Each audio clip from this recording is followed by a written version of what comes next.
Say What with Lady Alex.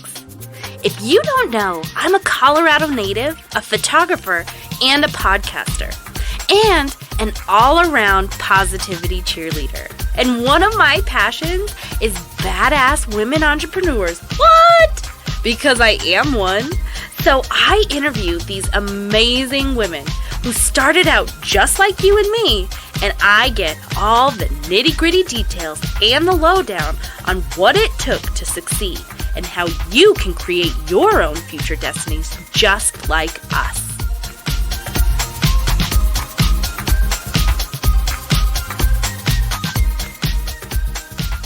Have you ever wondered what it would be like to wake up one day and just not go back to your corporate job? Well, that's exactly what this boss babe was able to do. She pursued her dreams and did so with flying colors. Not only is she the founder and CEO of her very own marketing company, but she has created a life where she can become a serial entrepreneur. With many successful companies under her belt, Cassandra Shuck is more than just an entrepreneur. She is her very own brand. And she is going to give us all the juice on how she created this life for herself and how she can help you do the exact same. Welcome back to the 27 Studios, and today we have an incredible interview happening with the Miss Cassandra Shuck. She is a CEO and founder of Tola Marketing and Creative. She also has a side project where she creates Milkin cookies, lactation cookies. She's a doula and an entrepreneur coach. This amazing, incredible soul is here with us, and she's going to give us the lowdown on how she managed to succeed coming out of corporate America. Welcome, Cassandra. Can I call you Hello. Cass? I know you said that was kind of like your nickname, right? Yeah, totally. I feel like we're best friends Yes. after, now that you finally pressed record. Yeah, Cass all the way. Go ahead. Perfect. So tell me, how did you manage to go from something as cool as, NASCAR? I heard you were in corporate NASCAR America. That's like the living the dream. How did you change from that to being this crazy, awesome entrepreneur? Oh my goodness. So this is a really long story, so I don't know how much time we got, but so I actually started my first business when I was 7. I've had this entrepreneurial bug in me, my whole life essentially. And when I say first business at 7, I don't mean like lemonade stand on the corner, like in my neighborhood. I mean, I had a jewelry production company essentially, and I had wholesalers, and I had retail and wholesale pricing at 7. Wow. And 14 resellers of my jewelry. So I've had this entrepreneurial bug in me, I guess, since a really, really super young age. And I grew up in a very turbulent environment. I grew up, honestly, with just, a really unstable family. There was a lot of things with drugs, there was a lot of things with abuse, and I always craved safety, and I always craved stability. And when you think of entrepreneurship, you don't necessarily think of safety or stability. No. Because that's not the path and not the hand that we were dealt. So I kind of said, okay, what's safe and stable? I will go get a business degree from a college, and then I will kind of work my way up in the corporate ranks. Even though I was in the corporate world for about 8 years, I knew every single day getting up to go to work, it was not what I was supposed to be doing. It was not fulfilling, but it was safe. It was stable. And it was like the good job. I got the good job quote with the good 401k, with the good health benefits. Good on paper. Exactly. Good on paper, like internal, not good, not where I should be, anything of that nature. So, like I said, kind of went throughout college, got the 4-year degree, started my master's program, really wasn't feeling it, wasn't synergistically. Plus I got a good job right out of college. So I'm like, I don't really need it. Never finished. And honestly started working my way up in the ranks in the corporate. I was really super fortunate to have graduated college during like this tech boom and was really great to be able to work into companies that were going from like a print magazine to a digital magazine, all within the automotive space. And kind of worked my way up in the automotive space to an OEM automotive company, which is Volkswagen. So it's like the mothership. It wasn't a dealer. It was like it was their headquarters in the US. And then kind of bounced along, realized every time I was in a job for honestly about 9 months, I'm like, this is not where I'm supposed to be. and something would happen, whether it was my health or a relationship I was in, something would happen that it was just a nice little like knock upside the head of like, okay, this is not where you're supposed to be. So honestly, that's what led me to NASCAR. I left my job at Volkswagen and I said, okay, I'm living in Washington, D.C. It's super expensive. I'm spending $3,800 a month on an apartment. Woo! I'm like, exactly. I'm like, this is not how I want to live. This is not the picture and the vision that I have of my life. Let's move down to Charlotte, North Carolina. And then my logical mind is like, well, what's similar to automotive in Charlotte? NASCAR. Perfect. Not similar, not at all. The only similarity I like to say is literally the cars that have wheels, and that's the extent of it. So I was there for 9 months, lo and behold.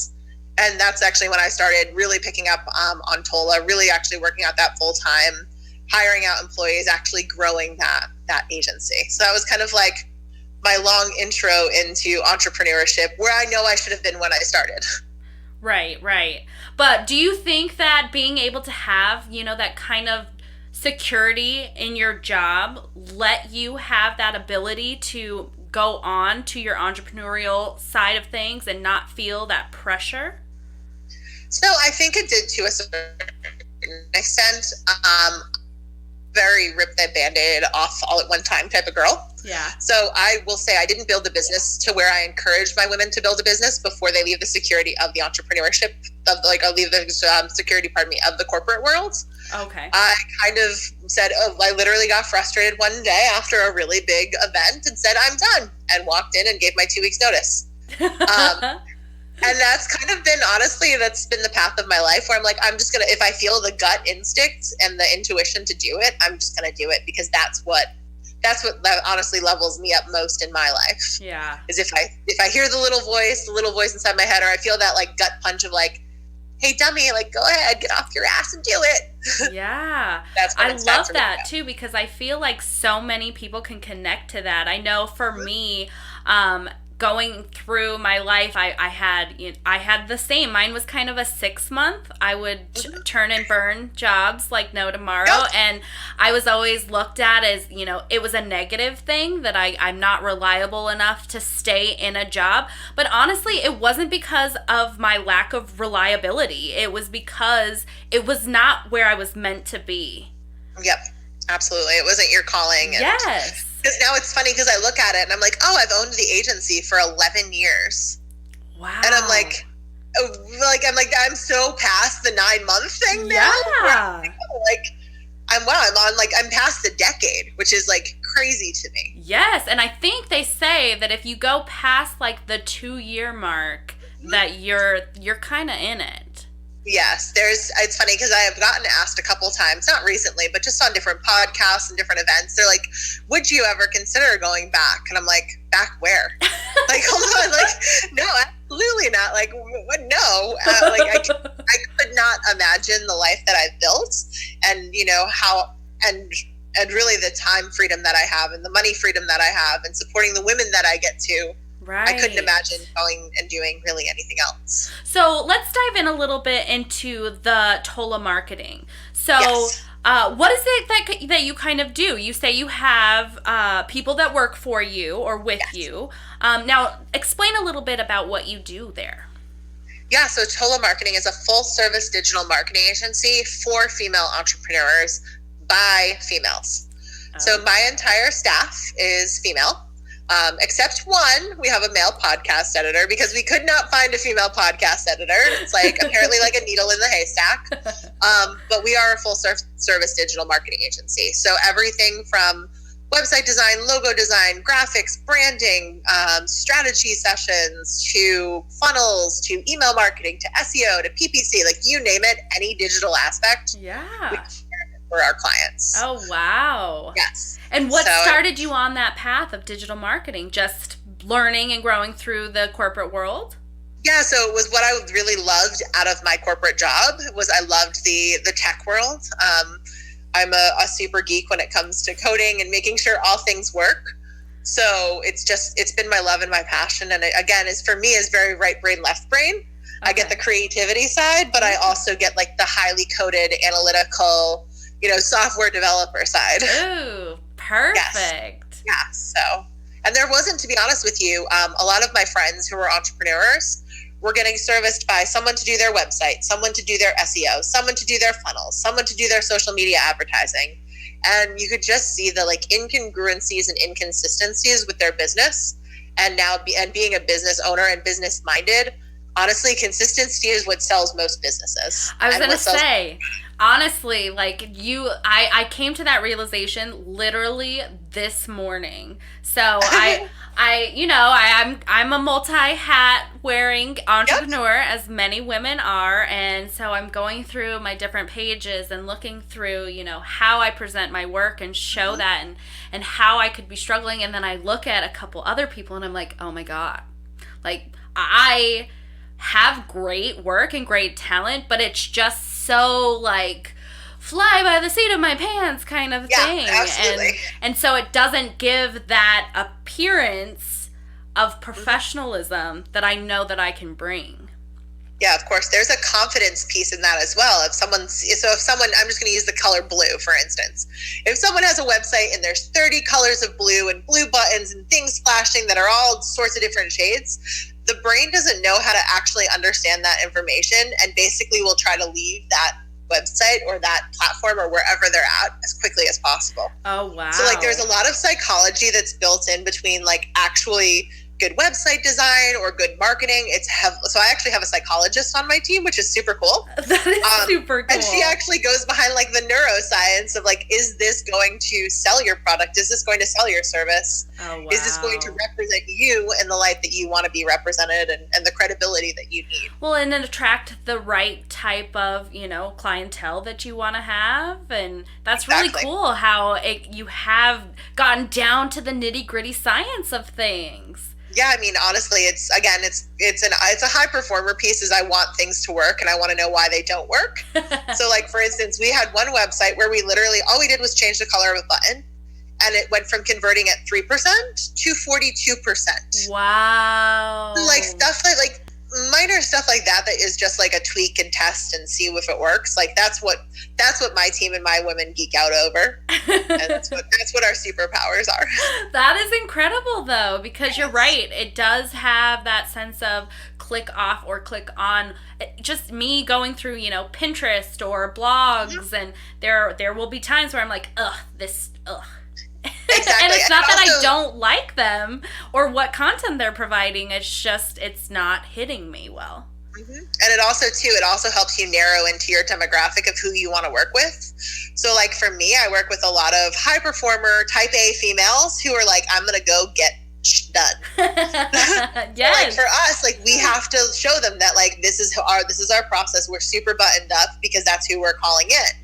Yeah. Like I have one client who, well, actually I'll use me as any other example. The cookie company has a totally different look and feel and a totally different relationship of like how to work with that end customer. Well, it's very cool too, because you're right though, in the consistency. I clicked on each of your pages mm-hmm. and while they're each so different and unique and you can tell that each one is just for your niche that you're trying to go for, they have that same look, your same flow of your pictures and so it makes it a congruent type of package. Exactly. Oh, I love that. Yeah. So I'm so glad you realized that this morning. Yes, I did. It was meant to be.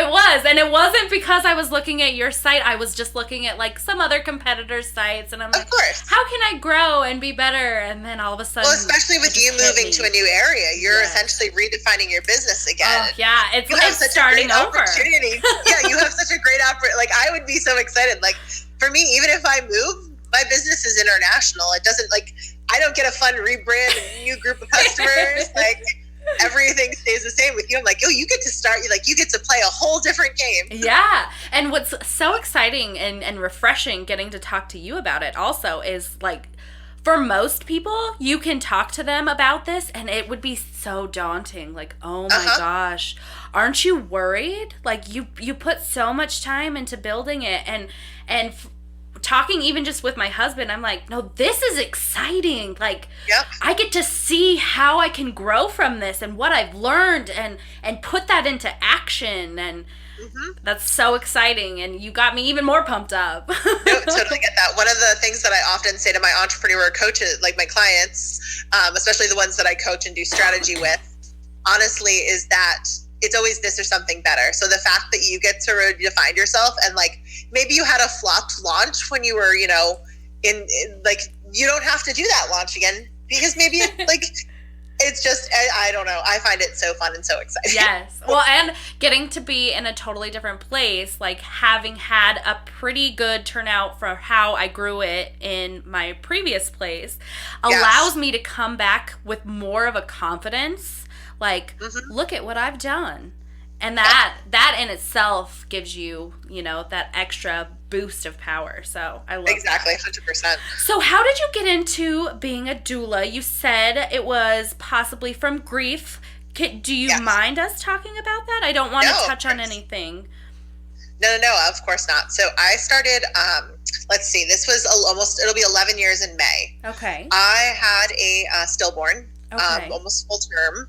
So fully developed baby that passed during labor and delivery. Oh my goodness. Which is by far one of the hardest things that anyone will ever face. And honestly, I walked that road alone. I was going through a divorce. I don't have communication with my family. It's just, I was 100% solo and 100% on my own. So, from there, I don't like women being left alone, if you couldn't tell by the work that I do.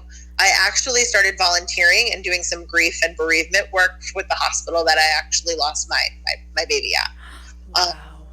So that would be anything from just a woman who has I don't want to say, actually, let me back. I don't want to say just a woman who has a stillborn, because that's downplaying it. But from a woman who has a stillborn that, might be 38 weeks, but to a woman who has a miscarriage that might be 6 weeks. And then infant loss. I started actually helping out of a couple mamas who brought home their baby from the hospital, and they passed a few days later. Wow. So I honestly I've always been kind of in the energy space. I was a yoga teacher. I did Reiki. I've always kind of played in that space.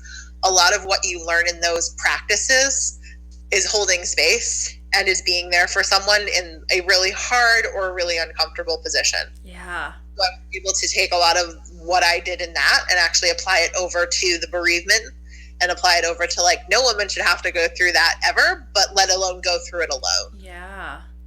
And I know in those moments they can feel the most lonely. 100%. And even if you have, like, you could have the most supportive family and you could have the most supportive partner, but there's almost nothing that they can say, because they haven't walked that road, that makes them feel better in that moment. Right. Them understanding that, like, you're standing there next to them and you've walked that road is a completely different conversation than a partner being like, I'm so sorry. Yeah. Oh, yeah. So that's something that I've done now. It's a passion project of mine, to be honest with you. Yeah. I've done that now for 11 years this coming May. Oh, and wow. Started out in that bereavement and grief and infant loss, and I moved to then labor support, because it was honestly, the labor support's super fun for me, and it's just another way to empower women in a different light and fashion. Yes, it is. Oh, that's so awesome that you get to do that too. Now, as a doula, did you go to any schooling to do that, or you just okay. Yeah, so there's a couple of different certifying bodies. I was certified by both of them. There's Kappa and Dona. I actually decided to do both certifications because I was hoping one of the certifications was grief and bereavement, and it wasn't. There's none out there actually that certify for that. Wow. Certify really for labor and birth support and then postpartum, but no one actually, which is mind-boggling me still to this day, and I will probably end up doing something about it in the future. Woo! Like, midwives are better than most. They know how to hold some space. Doulas aren't trained for that, and then honestly, OBGYNs in my experience have had some of the worst bedside manner. So it's, to be honest with you, I'm like, I feel compelled to I will eventually do something with that. Yeah. Honestly, just train people on how to hold that space and how to support when they don't know how to support. Yeah. It's uncomfortable. Yeah. I'm just looking back, like, as you speak about all of it, I'm just looking back at, my own experiences because I do have two children. And I do, like, I am one of those people who I feel like I'm kind of a hippy dippy, but at the same time, like, when I'm bringing a child into the world, I'm like, I want a hospital, I need an OBGYN on staff, need all the medicine. Yeah. And when anything to help cut down on pain.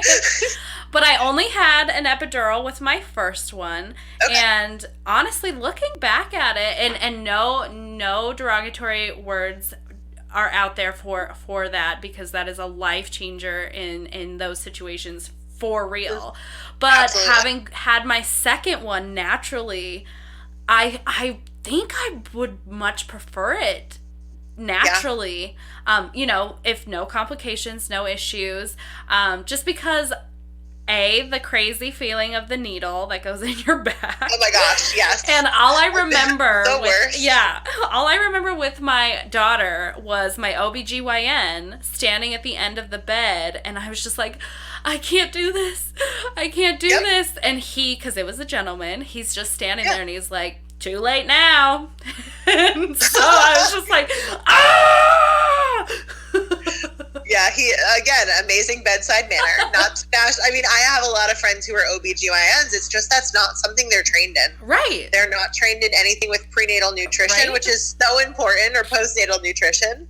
And they're not trained in how to hold that space during a grief situation. So. Yeah. Totally get it. And it's funny. I want to just say, too, there's a common misconception that if someone hires a doula, they want a natural childbirth. And to be honest with you, I've had some women who hire me to be in their birth who are going for a scheduled C-section. Oh, wow. And just want someone else there for support. And then I have other ones who literally are like, first contraction, they're like, okay, drug me up, like whatever you got. Like, so it's funny. It's not, it is mostly natural, but there's a fair share of people who actually just want that additional support during the birth process and all the drugs. You're right, though. I do think that is a misconception, because I was one of those people who firmly believe, like, if you're having a doula, like, you're one of those crazy people who, no offense, but for me, I think it's crazy that you're, like, at home, like, in a bathtub or, like, on your bed. Like, girl, more power to you if you can rock that sauce, but I was not one of those women. So I'm just like, you have a whole different world going on. But that's really interesting that you can, you can be. So do you go to, like, the hospital with them sometimes? Yeah, so honestly, home birth is actually not allowed in North Carolina, where I'm currently at. Yeah, so you can home birth in South Carolina if you're just across the border, but not North Carolina. Okay. So most of the births that I've been here in this state are actually at the hospital. And one of the things that I do is, honestly, I'm an advocate for the mama, and I let her know her options. So, like, for instance, if someone says, hey, we're going to need to start Pitocin, or we're going to need to start whatever the case is, I can have the nurse leave, and I can be like, hey, these are your other options. You can ask for this. You can ask for this. I'm not the one who's asking the physician or the nurses, but I'm the one who's, like, basically the middleman and advocating for mom. Right. I love that. Yeah. So non-medical provider, but I'm a lot of times I'm there to support the partner too. Yes. Because I know for me, I felt like I was pretty knowledgeable because I did my own research and stuff like that. Yeah. But I'm also a photographer, and a lot of times when I've gone to, birth shoots or Fresh 48 shoots, a lot of times I love those. The women are just like, the doctors will come in and say, this is what you need. And the women are just like, okay. Yeah. And, like, you can tell by their faces and their replies that they don't really know what's going on. Mm-hmm. So I love that you hold that space for them. Yeah, and to be there's during labor, which, I mean, you've been through it. It's fight or flight. Yeah. And if the doctor says, hey, it's time to do this, you're going to be like, okay, cool. Yeah. Like, they don't know that they can be like, well, let's see. Like, so my whole thing is mama okay? Yeah. Is baby okay? And if they want more time, they ask, can I have more time? Yeah. Because a lot of times, honestly, with the medical system, especially in this country, and I mean, that could be a whole different podcast, they're trying to get people in and out. Yes. You're like, okay, cool. My shift is changing. Let's see if I can do a couple more births before I leave. And I'm like, No, that's not how this is going to go down. Yes. Unfortunately, most places you lose when you do it so often you lose sight of the people and not that you don't lose sight of them completely because you know they're still people, but it is a job just like it's a job, it's a process. Yeah, any other job. Filing paperwork, Exactly. You just file. Birth Exactly. birth baby. So TPS report. Yeah. Little Office Space joke there. I love it. So is that what kind of gave you the passion to start the Milkin cookie lactation cookies? Yeah, so I always helped with a lot of my moms with the first latch when it came to breastfeeding. And breastfeeding you kind of look at and you're like, oh, it's so natural. It'll come super easy. Exactly. Until you sit there. And then you're like, there's nothing natural about taking my breast and shoving it in a child's mouth who like all they want to do is like bite. There's nothing natural about that. And then especially for my birth story, again, that could be another podcast episode. I had a 68-hour labor. I ended up in a C-section. Had a ton of drugs pulsing through my body. And my body was like, I don't want to make milk. Like, I want to rest. Yeah. So there's all of these components. And I didn't think, again, a little bit of naivety on my part because I had been through many births with my clients. I didn't think I'd have an issue breastfeeding. And I had, basically my milk didn't come in for a week. Oh, wow. I had a 9-pound, 10-ounce baby who was 24 inches tall, who like basically came out like with a toddler's appetite. Yes. So that's actually what birthed Milkin Cookie. Honestly, if I didn't have an issue, Milkin Cookie probably wouldn't be here. Really? So it 100% came out of, it 100% came out of my personal need first, and then giving it to a couple girlfriends and then being like, how do we buy these? And I'm like, hold on, I own a marketing agency. Give me like 3 days and we'll have a website up. So it was literally, my daughter was born the end of November. That company started January 15th. Ah, that is so amazing. Which is just ridiculous. I mean, 6 weeks postpartum, I decided to start another company. Well, I do think that is quite talented. Now, who created this recipe? Were you the inspiration or the creator? So I was the inspiration, and I have all of the connections with other doulas and midwives because I was basically going to everyone asking them like, what is your tip? Yeah. Like, what is your tip? Like, what supplements do I take? What I don't know. I was eating like spinach and salmon like 3 times a day because it's supposed to be good for breastfeeding. Like downing olive oil and coconut oil, like all the healthy fats. I'm like, I was literally asking everyone and anyone for advice. Yeah. And my husband, God bless his soul, is literally like loves baking cookies, loves being in the kitchen. I despise it. So we started with making lactation cookies. He's like, I'm going to figure out a way to make a cookie that tastes good. He's like, and that actually works. And 60-something batches later of basically things that went into the trash, because there were some real bad batches. And like, you're trying to be thankful to your husband because he's trying, and you're like, this is disgusting. Like, this literally tastes like a foot. So 68 batches later, we have an amazing product now, a couple different flavors, and ship a couple hundred to a couple thousand per month around. Wow. It's 100% leaked. So none of them are mass produced. All of them are not shelf life stable. They have no added preservatives, which actually hinder with breastfeeding. Right. And honestly, it's another way of, again, serving female entrepreneurs. That is amazing. Not entrepreneurs. They could be, but... Yeah. That is so cool, though, because I know that just with what's out there right now, I was someone who my milk came in full strong with my daughter, but she had a terrible time latching. Like, there was no way that she was getting the amount she needed. And so by, I think it was 4 weeks, I just gave up because I was guilty. I felt guilty, and then having other people, say something about her being hungry, and you just give in. You just give in when it's your first, and you don't feel confident in that. And then with my second it came on. He latched great, and then he's just a giant. Yep, he's totally get just a giant human being, and I am not a giant, and so it was hard to keep going. And I tried a bunch of different cookies, but for me, it was the cookie rather than like the teas that actually worked. And so I love that you're doing that, and your husband gets to be a part of it. Yes, yeah. So he'll be a part of it until we're actually in the process of selling part of that company. Okay. That's our next kind of scalability piece. There you go. He has been part of the company, honestly, since day one. And for us, the cookie was the main component. We actually have an herbal tea that we helped develop with a lactation holistic nutritionist. And the compounds in the cookie and the compounds in the tea for us go together. So they help balance to actually provide more milk if you do both of them together, which is super cool. Yeah, that is really cool. Honestly, just from an enjoyment perspective, and not to get into the super geeky side, oxytocin is what helps produce breast milk, which is the love hormone, which is the orgasm hormone. We're going all out in this podcast. You don't get the orgasm hormone from a cup of tea. Most people don't. Like, you get the oxytocin flowing from like a really good cookie, right? Yeah.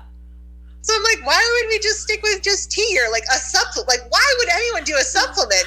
No love flowing from a supplement. So that's our thought process behind it, and why we decided to go with cookies. I love it. That makes the story even better. Just aren't fun. So yes, we will never change from cookies. Yes, I love that. So. Oh, I so love that. Yes. So balancing these crazy, what is it? 1, 2, 3, 4, 5, 6 different businesses on top of the, tons of chains down that goes into. How do you balance that work life, home life? I know we always say it to balance the home work life, but there is really no real balance. So break it down. How do you guys and your family kind of balance it out? So first of all, I want to laugh at the word balance for a hot second. Tola is literally, the word Tola in Sanskrit means to bring back into balance. Oh. So for the agency, like, that's been our whole goal, even though we know true balance is not obtainable. Right. So like for us, my whole thing of what I preach is non-negotiables, and figuring out like what's truly important to you and what's important to you in that season or what's important to you in that week, and kind of taking it very much with flow. So like, for instance, if someone's like, how many hours a week do you work? And I'm like, I don't know. Some weeks I work 90, other weeks I work 2. Like, it just really depends what the priorities are for that week. And like, if there's a vacation, if my husband's home from like work, like whatever the case is, if someone gets sick, like, so for us, it's just honestly taking things very much in flow and figuring out like what's important to us. So like for what's important to us, honestly, is the companies that we run and spending more time together than apart. Yes. That's our big thing. So like, I'm not going to work on Saturday. I'm not going to work on Sunday. And my computer generally goes off at 5:30 and I'm done. That's awesome. If I need to hustle or I need to have a book deadline or I need to, get something out real quick, can I do it? Yes. But I make that the exception versus the norm. Right. And that's the biggest thing, is when the exceptions become the norm, that's when people really feel that inner turmoil and inner struggle when it comes to balance. Yes. Yeah. Now, did you kind of keep that kind of mentality even in the beginning, or was it kind of, let's go, let's crush it? So in the beginning, let me just clarify, when Tola started? Yes. There's been a lot of beginnings. I know, right? Yes. No, when Tola was like, when you quit and Tola was your main focus and you were ready to put 100% into being an entrepreneur, was that more of like a let's go, I'm going to crush it because I will succeed? Or was it like, I am going to succeed, but let's make sure that I find that ebb and flow of balance first? So I'm huge on foundation work first. So honestly, we had things like SOPs and things, and like just things that you would borrow from corporate, like standard operating procedures, for an agency that didn't necessarily need things that were that big. I always had the vision of employing 20 plus people. I always had the vision of having a 7-figure agency. Like, I always held those, but I wasn't willing to sacrifice the first 3 years in order to get it there faster, because honestly, I've seen what happens when you scale a business too fast and those foundations aren't there. So for the first 2 years, when I was 100% out, because honestly, I had employees when I was still working in corporate, and my salary from corporate would pay my employees. So I was structuring it in my head of like, this is how it's going to work. Yes. Like this is the plan, and I've always had that long-term plan of like where I've held it, but I've never been willing to compensate my own personal life and do that. I'm not a fan of the hustle game. I'm really not. I don't think, for me, quality work doesn't get produced, and it's not heart-centered, and you can just feel the difference, and you can feel the incongruency if a person is building out of that of that hustle. Yes.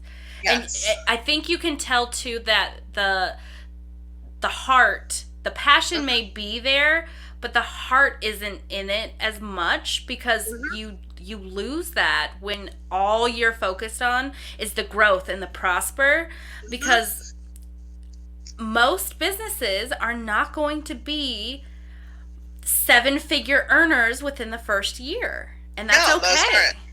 And I've seen some that are, and that's just a whole different story of like shit show. Yeah. Wait, you have nothing in place. You know, like, how are you even paying your employees? They're like, I don't know, it gets done. I'm like, that's not good. Like, that, like, I've seen the other side of what it does. I'm like, that's not sustainable. Like, it's and then I'm like, your employees are leaving left and right.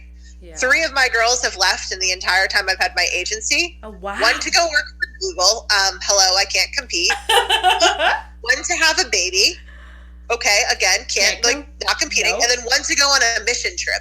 Oh, wow. Hello, like, because we have those things in place, and I am interested in developing and mentoring the women that work with me. I am interested in paying them a good wage. Yeah. I am interested in providing them, with opportunities and growth. Yes. Versus just like, and I cringe so much when I go on someone's website or, someone, especially in the coaching space now. I see it all the time. I built a 7-figure business in 6 months, and you can too. And I'm like, ugh. Like, I swear I break out in hives. Right? Same. No, you don't want to do that. That is not sustainable. Yeah. And really, because, I am also a part of, a couple MLMs, and for me, the only reason why I personally have invested in these businesses is because I personally get value out of it. Yeah, absolutely. Not because I'm like, ooh, let me see how many people I could get. Like, I truly have a passion for these, and if it takes 100%. Me 10 years, then it takes me 10 years. That's not 100%. An issue. And it's funny because it's funny you bring up MLMs, because I love MLMs. Like, I have literally Beauty Counter Mascara, Arbonne's like skincare. I have Young Living and doTERRA right there and there, like behind me. Like, I have all the things. I love MLMs, but like, I have no desire. That marketing tactic is a whole different topic.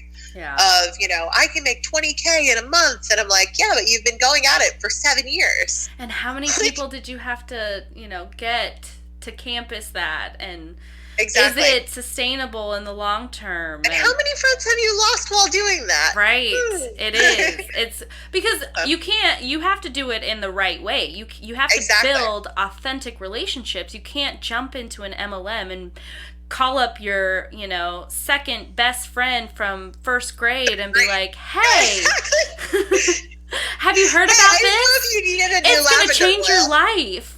Yeah, exactly. And I have this business opportunity for you. And my personal favorite is, your skin looks great for your age. Oh. And I'm like, excuse me? Hold on a second. Right? How old do you think I am?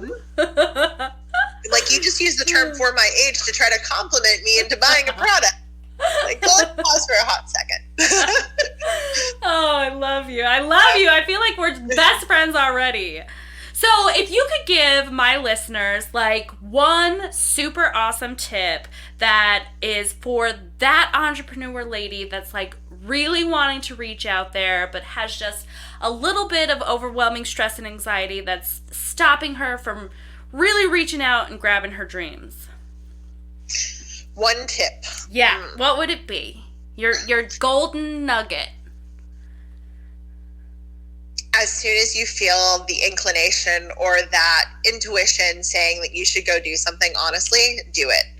And do it scared, and do it unperfect, and just, honestly, taking those first initiative steps and like actually staking a claim for saying like, hey, I own this business, or I started this, which is I see so often people being like, well, I sort of have this photography business on the side and it's sort of doing well. And then I sort of do this and I sort of do this. And I'm like, stop sorting. Or like my favorite, I have a lawyer client. She's like, I'm just a lawyer. I'm like, for the love of God, like, hold on a second. Yes. So for me, it's really helping people with that ownership piece. Yes. Which again goes right back to our conversation about confidence and will people spend money with you?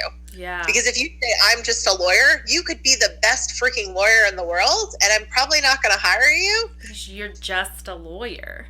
I'm like, I don't understand. Like, unless you're like Legally Blonde Elle Woods, we're totally doing 90s references, but like, you're more in shape, more than just a lawyer. Yes. So like, honestly, for me, one of the things that would be my golden nugget is honestly owning who it is you are and what it is that you do. And fully stepping into that. And when you get that intuitive hit of, oh, I should go on Facebook Live, or, oh, I should promote this, or, oh, it'd be really cool to do this contest, or whatever the case is for you, to go ahead and go full out and do that. And treat your business like a business. And don't let your mean girl stop you, because I did a whole episode on the mean girl inside of us. And oh my gosh, she's the worst. She's the worst. So and it's so funny because like nothing you say to yourself, no one's saying that to them about you. Like, first of all, us as human beings, we care about what? Ourselves. Exactly. So if I put out, I don't know, something on Instagram about, a new course or a new launch, they're going to look at it and say, okay, what do I get out of it? No one's going to be like, oh, she shouldn't have used that font, or that color is strange, or look at that picture. Oh, she has a chin and a half, or, oh, she should have got her eyebrow. Like, no one cares. No. Those are all the things that are going on in our head and our limiting things to like not have us do the damn thing. Yep.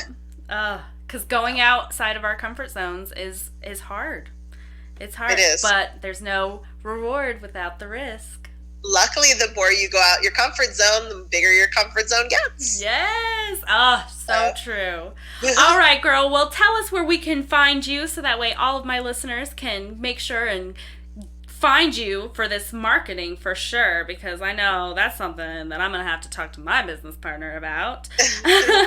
And I'm sure I have tons of listeners who would want to know all about this awesome Milkin cookie lactation cookies. So give us a shout out. Where do we find you?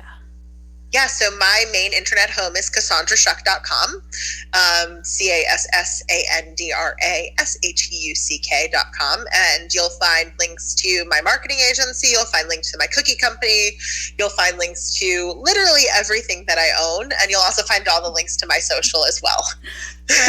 Perfect. Awesome interview, lady. Thank you so much for coming by, and catch you on the interwebs. Thank you so much for having me. Thanks for listening and supporting this woman today. She has overcome so many obstacles to create the vision of her dreams. And that takes a lot of courage, as we all know. So give this a like and share it with your friends. You never know what can inspire your true passion and light that fire to make the future of your dreams. I mean, it could be right here in this podcast. So share us and like us and be that inspiration today.